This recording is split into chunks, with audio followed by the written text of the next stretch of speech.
السلام علیکم ناظرین کرام، نئی ویڈیو میں آپ کو خوش آمدید کہتے ہیں۔ سپریم کورٹ آف پاکستان کا انتخابات کیس کا فیصلہ کافی وقت کے بعد جاری ہوا ہے۔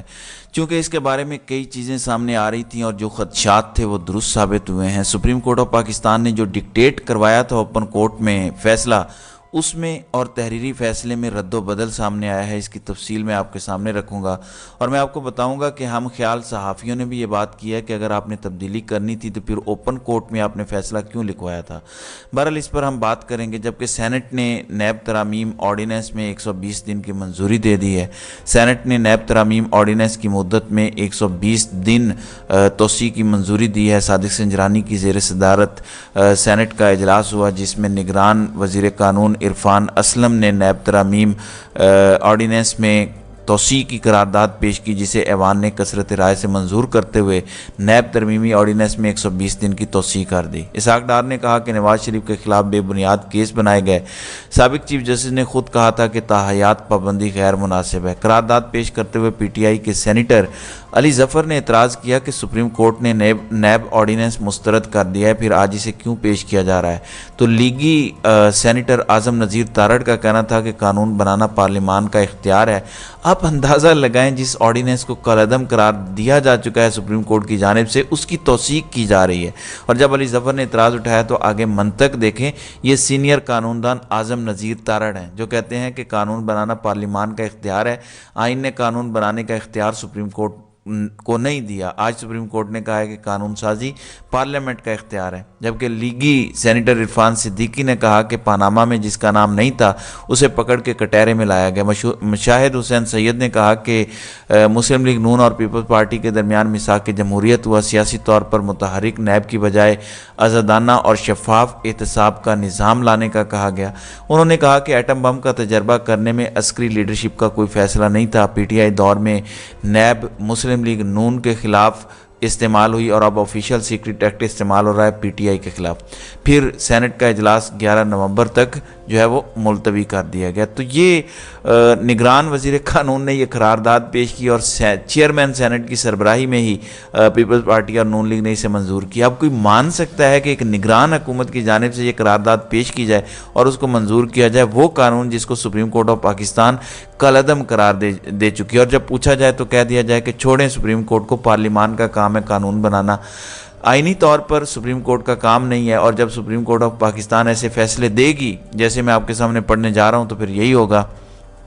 ناظرین اکرام، فیض آباد کیس میں تنقید کی جاتی ہے طاہر القادری کے اوپر، جبکہ ان کا اس سے کوئی لینا دینا نہیں تھا۔ اسی طرح انتخابات کیس میں ایک پورا پیراگراف کئی لائنوں کا صدر اور سابق وزیر اعظم عمران خان اور ڈپٹی اسپیکر قاسم سوری کے خلاف ڈالا جاتا ہے، حالانکہ ان کا بھی اس پورے کیس کے ساتھ کوئی لینا دینا نہیں تھا۔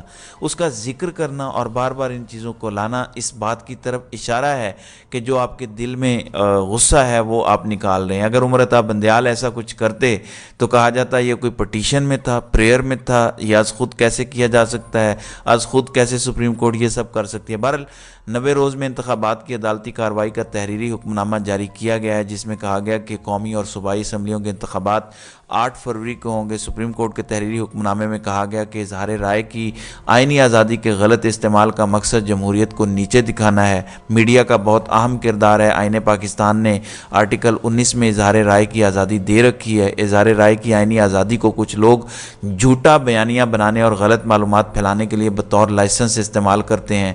کیس ہے انتخابات کا، پوری پٹیشن میں نہ میڈیا سے لینا دینا ہے، پورے کیس میں میڈیا کے حوالے سے کوئی بات کسی جماعت کی جانب سے نہیں کی گئی، لیکن ایک پیراگراف میڈیا کے حوالے سے فیصلے میں ڈال دیا گیا ہے۔ جبکہ عدالت میں تحریری فیصلہ لکھواتے وقت یہ بھی کہا گیا کہ پیمرا کو کھلی چھٹی ہے، وہ ان کے خلاف کارروائی کرے جو ایسی بات کرے۔ اب جب معاملہ آ گیا فیصلہ جاری کرنے کا تو تحریری حکم نامہ جو سامنے آیا ہے اس میں صرف اتنا لکھا ہے کہ میڈیا کا بڑا اہم کردار ہے اور آئین پاکستان کے آرٹیکل 19 میں اظہار رائے کی آزادی دے رکھی ہے۔ اظہار رائے کی آئینی آزادی کو کچھ لوگ جھوٹا بیانیہ بنانے اور غلط معلومات پھیلانے کے لیے بطور لائسنس استعمال کرتے ہیں۔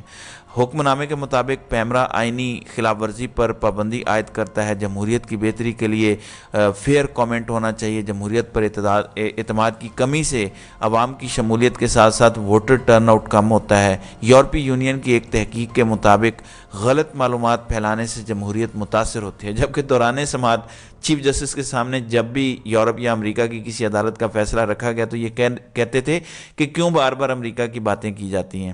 پھر لکھواتے وقت کہا گیا کہ اوور آل میڈیا پر اگر کوئی ایسی بات کرے یا انتخابات کے ڈیلے کی بات کرے تو اس کے خلاف پیمرا کارروائی کرے، جس پر پھر صحافیوں نے تنقید کی اور ان کے اپنے ہم خیال صحافیوں نے مطیع اللہ جان وغیرہ نے تنقید کی، جس پر پھر فیصلے میں تبدیلی لائی گئی اور صرف غلط بیانیے اور جھوٹے بیانیے کی بات کی گئی اور عام میڈیا کے حوالے سے بات نہیں کی گئی۔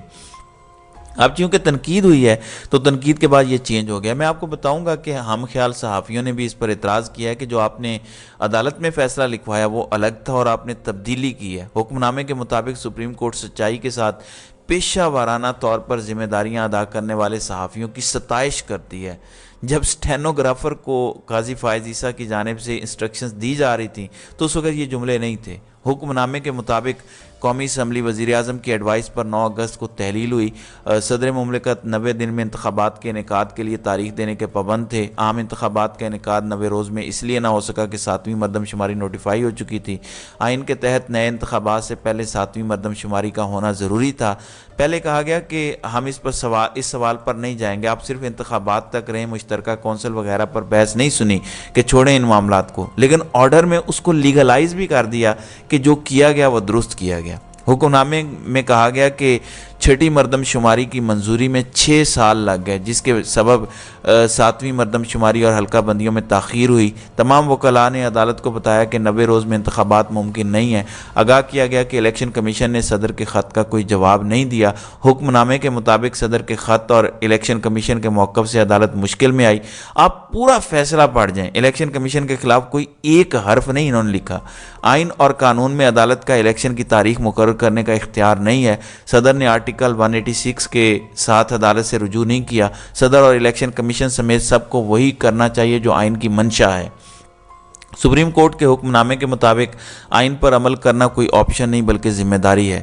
کوئی ادارہ دوسرے کے آئینی حدود میں مداخلت کرے تو نتائج سنگین ہوں گے۔ صدر اور الیکشن کمیشن کا تنازع غیر ضروری طور پر سپریم کورٹ لایا گیا۔ عدالت نے صدر اور الیکشن کمیشن کے امور میں مداخلت نہیں کی۔ پورا ملک انتخابات کی تاریخ کے لیے تشویش میں مبتلا تھا۔ کچھ لوگوں کو خدشہ تھا کہ شاید انتخابات ہونے ہی نہیں۔ آئین کے تحت سپریم کورٹ ایسا اختیار نہیں استعمال کر سکتی جو اسے حاصل نہ ہو۔ عدالت نے صدر اور الیکشن کمیشن کو تاریخ کے تعین میں سہولت کاری دی۔ سپریم کورٹ کے تحریری فیصلے میں کہا گیا کہ آئینی عہدہ جتنا بڑا ہوگا ذمہ داری بھی اتنی زیادہ ہوگی۔ آئین پر عمل کرنا ہر شہری کا بنیادی فرض ہے۔ صدر، چیف الیکشن کمشنر اور ارکان آئین کے تحت لیے گئے حلف کے پابند ہیں۔ آج سے 15 سال پہلے 3 نومبر کو آئین پر شب خون مارا گیا۔ آئین پر شب خون مارنے کے ہمیشہ دوررس اثرات مرتب ہوں گے۔ آئین پر شب خون مارنے کی تاریخ سے سیکھنا ہوگا۔